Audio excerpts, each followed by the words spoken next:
Bonjour à tous et à toutes et bienvenue dans ce nouvel épisode de Tout de suite.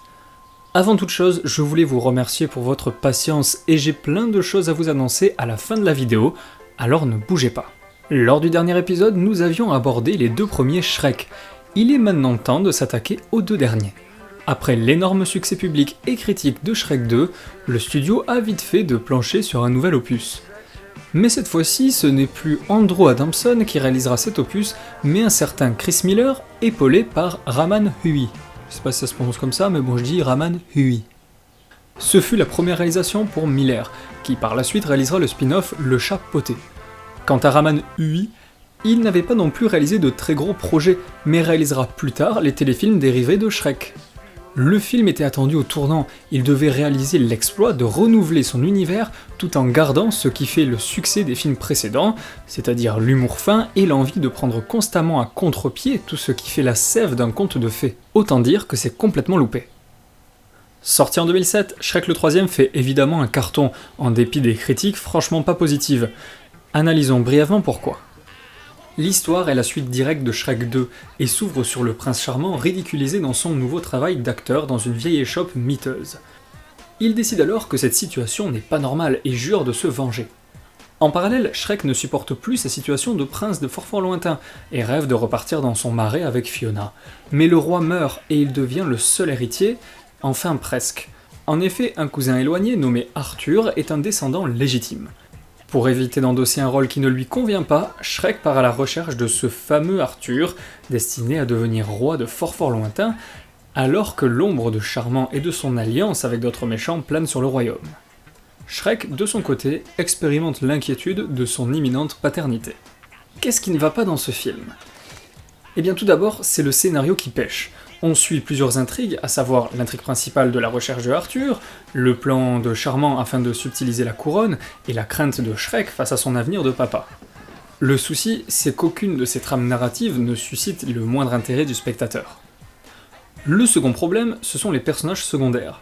Pas les nouveaux personnages, non, je parle de tous les personnages secondaires, sans exception. Tout d'abord, l'âne et le Chat Poté. Pendant tout le film, je me suis demandé ce qu'il faisait là. Et c'est vrai, il pourrait très bien ne pas être présent, l'histoire aurait été la même au final. Et c'est dommage de voir des personnages initialement si bien écrits n'être présents que pour satisfaire les fans. Le seul truc qui leur arrive, c'est que leurs voix sont inversées, c'est-à-dire que l'âne est dans le corps du chat et inversement. Et ça n'a aucun intérêt, aucune incidence sur le déroulement de l'histoire, et au final, on s'en fout. Le nouveau personnage c'est Arthur, et il est tellement insipide que son sort nous importe peu. Vous vous souvenez quand Shrek prenait à revers tout ce qui faisait un conte de fées ? Cette époque est terminée. Le film est un conte de fées tout ce qu'il y a de plus classique. Il suffit pas de rajouter des personnages débiles pour le rendre moins conventionnel. Shrek 3 c'est juste un conte de fées débile. Et ennuyeux, parce que le climax, la scène majeure du film, celle qui doit rester en mémoire quand on sort de la salle, se déroule dans une pièce de théâtre. Alors, j'ai rien contre le théâtre, au contraire, mais dans ce cas, les réalisateurs nous obligent à regarder un film dans lequel des gens regardent une pièce de théâtre complètement ratée. Comment est-ce qu'on est censé réagir ? Et pour couronner le tout, le summum du cliché à côté de la plaque, c'est que les méchants arrêtent de l'être grâce à un discours. Bref, ce film fait honte à toute la saga. Et vous ne vous y êtes pas trompé parce que de tous ceux qui ont voté au sondage de l'épisode précédent, absolument aucun d'entre vous n'a mentionné Shrek 3 comme étant son préféré. Bref, DreamWorks comme le public conclut qu'ils ont fait largement le tour du sujet et commandent un quatrième et dernier film pour clore la saga. Shrek 4, sous-titré Il était une fin, sort en 2010 et c'est un nouveau réalisateur, Mike Mitchell, qui s'y colle. Alors j'ai beaucoup lu que c'est Shrek 4 le pire opus de la saga, et je me souviens qu'à l'époque j'étais ressorti mitigé de la salle de cinéma. Mais en le revoyant, je me suis rendu compte que c'est une excellente conclusion à la saga. Voilà l'histoire. Shrek est complètement lassé de sa vie de famille répétitive et loin de ses anciennes habitudes d'ogre. Il rencontre le nain Tracassin, un expert en transactions magiques, avec lequel il échange un jour de sa vie contre une journée au cours de laquelle tout le monde le considérera à nouveau comme l'ogre qu'il était. Tracassin voulant régner sur fort lointain, il crée une réalité alternative dans laquelle Shrek n'a jamais existé, et donc dans lequel il n'a jamais sauvé Fiona, rencontré l'âne, etc., etc. Pour briser le sort, Shrek devra retrouver Fiona et la reconquérir pour recevoir un vrai baiser d'amour. Si tout le monde voit ce scénario comme un aveu d'échec, je pense qu'il convient de creuser un minimum et d'essayer de comprendre pourquoi parmi tous les scénarios possibles, c'est celui-là que DreamWorks a choisi pour mettre fin à sa poule aux œufs d'or.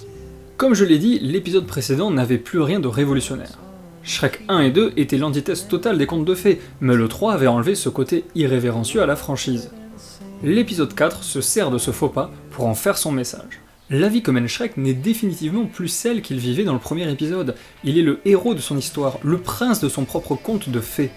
Et il se sent prisonnier de cette étreinte, comme les scénaristes qui auraient eu conscience qu'en voulant détourner les codes des contes classiques, ils en ont créé un à l'identique.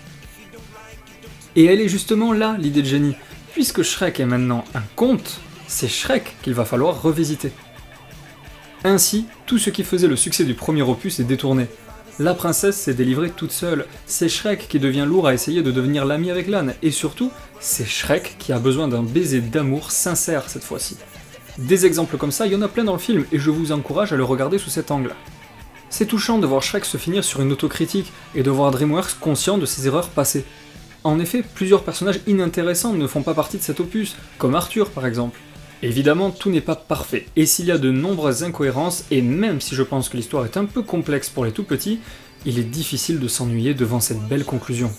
Je tiens à préciser enfin que les doublages français sont absolument géniaux, Alain Chabat faisant un travail exemplaire, on sent qu'il s'éclate à jouer l'ogre vert. C'est pas ma saga préférée, loin de là. Mais quel travail! Qui aurait cru qu'un jour, le personnage de l'une des plus grosses franchises du cinéma serait un ogre vert sans gêne qui vit dans son marais et que cet héros aurait pour ami un âne. Et que ses deux amis nous feraient rire et pleurer. Je pense sérieusement qu'il y aura un Shrek 5. Et tant qu'il n'est pas comme le 3, je signe direct. C'est l'heure du sondage. Pour un grand nombre d'entre vous, la saga Shrek est tout simplement incontournable, et c'est Shrek 2 qui est votre épisode préféré, talonné de très près par le premier. Votre avis global sur le chapeauté est mitigé, beaucoup n'ont pas retrouvé l'esprit de la saga Shrek et ont reproché un côté trop familial et enfantin. Bon, en même temps, souvenez-vous, c'est le réalisateur de Shrek 3 qui a réalisé ce spin-off. Shrek est aussi votre saga DreamWorks préférée. En seconde position arrive Dragon et loin derrière, Madagascar avec ses 11 petits pourcents. Et cette semaine, pas de sondage pour la simple et bonne raison que c'était le dernier épisode de la saison 1 de Tout de Suite. En effet, pendant juillet et août, il n'y aura aucun épisode de Tout de Suite. Je préfère prendre ces vacances-là pour y réfléchir, pour savoir comment améliorer la formule, etc., etc. Mais ça ne veut pas dire qu'il ne se passera rien sur la chaîne, au contraire, il va y avoir 2 programmes qui vont revenir assez régulièrement pendant ces 2 mois. D'abord le calendrier, que vous connaissez bien, puisque je vous en ai parlé il y a quelques épisodes. Et le deuxième programme s'appelle Flopbuster, je suis en train de l'écrire, il est presque fini, et j'espère que ça vous plaira, parce que je pense que je vais pas mal m'éclater à le faire. En tout cas, n'hésitez pas à me donner encore une fois vos avis dans les commentaires. Et je voulais profiter de cet épisode pour vous remercier. C'est vrai quoi, après tout, c'est vous qui partagez, pour certains d'entre vous, vous avez typé, vous continuez à typer, vraiment, ça fait toujours chaud au cœur, et c'est un moteur pour moi, vraiment.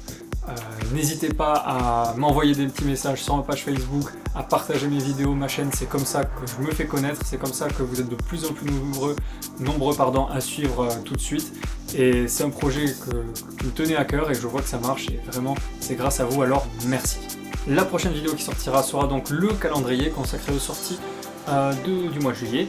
Et le premier épisode de Flopbuster, qui est donc en test, si ça marche bien cet été, ils reviendront en cours d'année, sortira mi-juillet si tout va bien. Merci beaucoup, d'ici là, je vous fais des gros bisous, à plus.